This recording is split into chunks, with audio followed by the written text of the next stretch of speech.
चल गुजरात च वेखो मेरे मालिक दा एहसान चयो। चल गुजरात च वेखो मेरे मालिक दा एहसान चयो।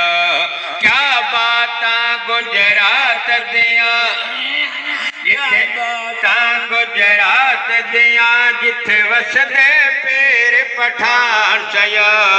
चल गुजरात च वेखो मालिक दा एहसान चयो। क्या बातां गुजरात दियां भाई क्या बातां गुजरात दियां जिथे वसदे पीर पठान चयो। गुजरात च वेखो मेरे मालिक दा एहसान चयो। असद खां पीर प्यारा पीर असद खां पीर प्यारा पीर सेवा दराज दुलारा दराज दुलारा।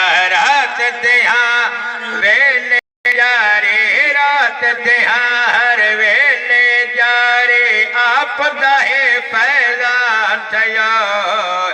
गुजरात च वेखो मेरे मालिक दा एहसान चयो।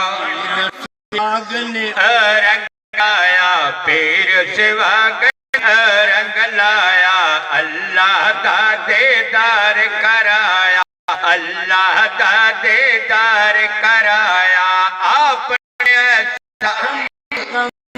आपने ऐसा अमल कमाया हुई मुश्किल आसान चयो।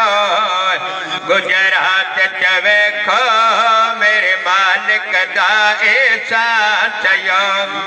पाक रसूल पसंद कीता पाक रसूल पसंद ताही आप दशान बुलंद ताही आप दशान बुलंद।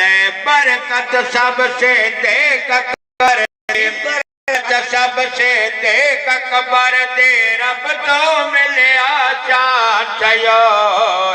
गुजरात च वेखो मेरे मालिक दा एहसान चयो।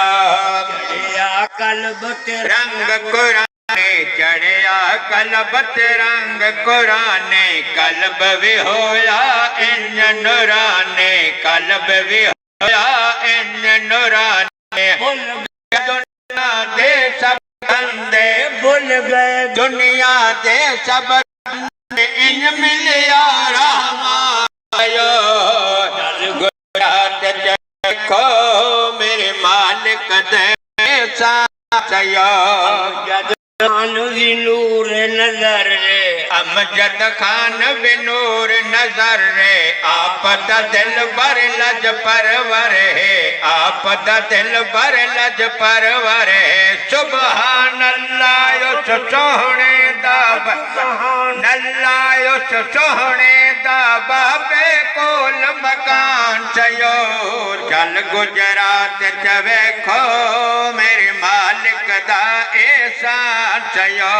रोज़े हशर ताईं उस दी ईद रोज़े हशर ताईं उस दी ईद जेड़ा आप दा खास मुरीद जेड़ा आप दा खास मुरीद।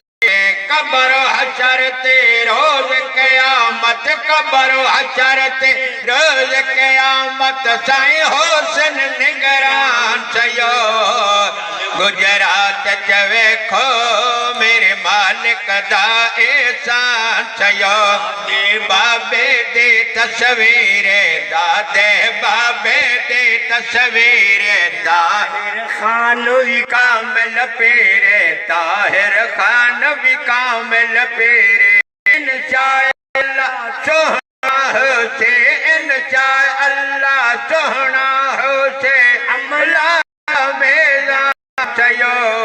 चल गुजरात च वेखो मेरे मालिक दा एहसान चयो। राही मुर्शिद करम कमावे राही मुर्शिद करम कमावे एक मसला हल हो जावे हर एक मसला हल हो जावे जाहिन लजपालानो भैला जाहिन लजपालानो साईं करस नया ध्यान सयो गुजरात च वेखो मेरे मालिक दा एहसान सयो मुर्शिद करम कमावे राहे मुर्शिद करम कमावे हर एक मसला हो जावे हर एक मसला हल हो जावे लजपालानो भैला जाहिन लजपालानो साईं करस नया